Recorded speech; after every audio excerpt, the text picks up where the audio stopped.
egin dudana gaur izan da, jakindia zala gaia euskal kulturaren transmisioa, nik kanpotik etorri, Inglaterratik nire asmo izan da pizka bat, kultura kontzeptu bezala aztertu, eta ikusi gero aplikaziorik bazeukan ala ez euskal kasuari. Eta ez dut bere euskal kulturari buruz asko hitz egin, baina pentsatzen dut aldaketa handi bat egon dela azken 30 urtetan adibidez euskal kultura nola irakurtzen zen, edo nola sentitzen zen dela 30 urte 40 urte, eta horretik jarri duen hitzaldian nire amamaren aukera, ni ez naiz ikastoletara joan, ni beste belaunaldiko batekoa naiz. Eta nire amamak esaten zirenean etxian euskeraz behintzan, etxian euskeraz, hori esan ekintza kultural bat, hori esan erresistentzia ekintza bat. Amamarena etxian, esan euskararen aldeko gu diferentia gara, eta gure euskara inorkestakin nundi datorren, eta gu herri zarra gara, esan ekintza politiko bat. Eta nik kanpoan naut, orduan ezin dut hau baiestatu holan, ez daukate agian informazio larregi, baina pentsatzen dut agian gaur egun euskal kulturari buruz hitz egiten dugunean eta euskarari buruz hitz egiten dugunean hor egon dela aldaketa bat, eta gaur egun euskara eta defendatzen dela pizka bat alde kulturalista batetik. Eta hori lotzen da gaur egun pizka modan jarri da kulturalistasunaren gaia,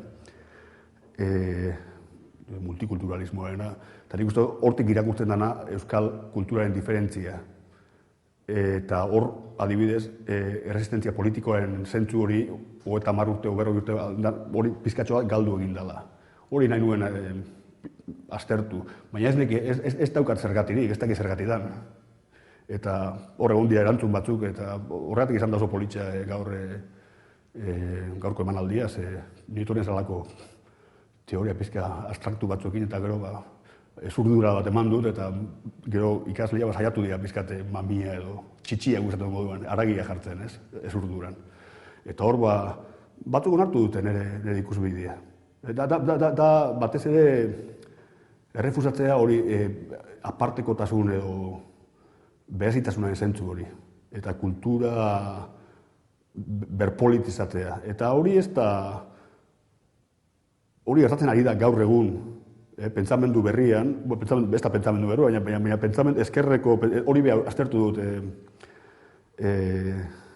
kurtsoan, ez? Kultura nola aztertu den mundu anglosajoian ikuspegi ezkertiar batetik.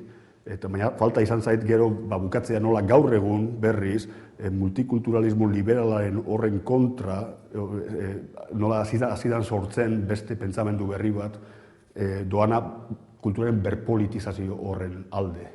Eta hori uste dut euskara dela eta euskal kultura dela eta bildurazko dagoela politika eta kultura nastea, baina ez dago besterik, ez dago bereizterik.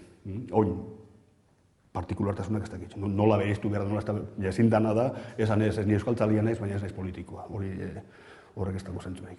Nire ikuspuntutik. Eta ordean modernismoaz mintzatu nahi nintzen zen, eta hori bizitu baitut sortzia. Eta askotan esaten da, 50-etik 60-era. Baina, zenta batzuk esaten dute modernismoa hasten da Txagarekin eta Saizar Bitoriarekin. Eta Txilardegizta iristitzen eta Arestiere eta Mirandere. Ikusi behar da lehenik, Miranderen garaian zekiro zen Euskaraian, zer idazten zen, kostumbrismoan bizi ginen hemen iparaldean eta hegoaldean. Ez bakarrik kostumbrismoan, baina klerikalismoan, esan nahi baita, herri txikietan behintzat, kleroa kontrolatzen zuen, baina ez bakarrik herri txikietan. Barakaldon eta Sestanto lekuetan gizon batzuk, fabriketako txibatu batzuk ibiltzen zian ikusteko, obreruak mesan ibiltzen zianez. Eta zaintzien, eta puntatzen. Eta horako gauzak, eta Zuberoan eta beste leku askotan ebai, herri txikietan, beste gauza bat.